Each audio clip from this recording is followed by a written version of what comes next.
Well, picking up where the weekend left off, some delightful weather. Another beautiful day. Here's a drone view from Barbara Hurd above Dardentown Park. And looking off to the west, yeah, great day to be outdoors. Temperatures this morning were down in the 50s and afternoon highs quite pleasant as well. Here's a nice shot from Tanya Brooks and Skylar of a hummingbird getting a quick drink of nectar from that rose of Sharon and moving away. Let's take a look at some of the numbers. We made it up to a high of only 83 today. 78 is our current number. A light easterly wind.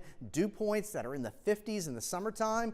That's bonus weather. And it won't stay that way, but again, it's not going to be as oppressive or as really humid like it was last week. 77 is the current number at the Valley Airport in Weir's Cave, touching 79 the high today after a morning low of 51. Most of us now are in the mid to upper 70s across the region. And as far as the satellite and radar combination, things are pretty quiet. We will start to have an increase in clouds tonight, and tomorrow will not be as sunny as today and a couple degrees cooler. Overnight lows for many of us in the low 60s, a few upper 50s north and west.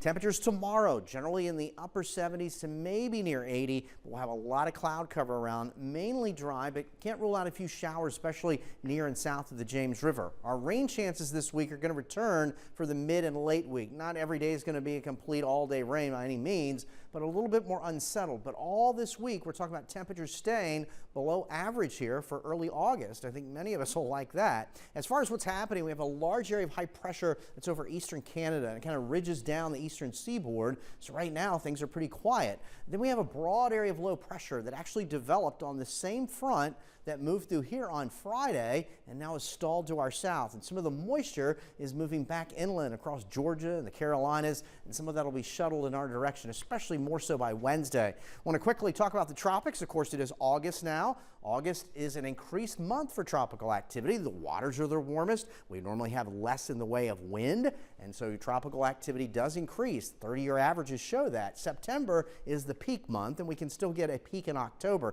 So we're basically in the prime time now, or entering the prime time of the season.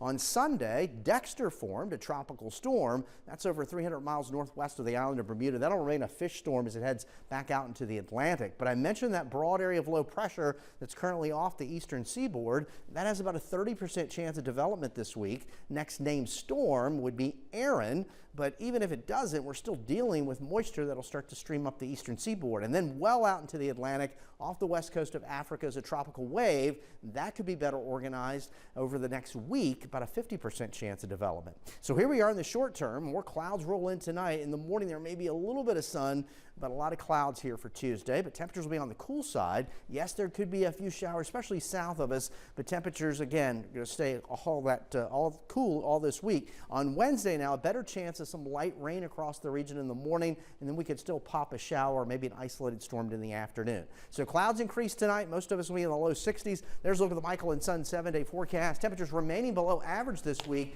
and we'll have some opportunities for some rain, especially for the mid and late week. But I think many of us will enjoy the break from the high heat and the humidity. We'll continue to enjoy. Eric, thank you.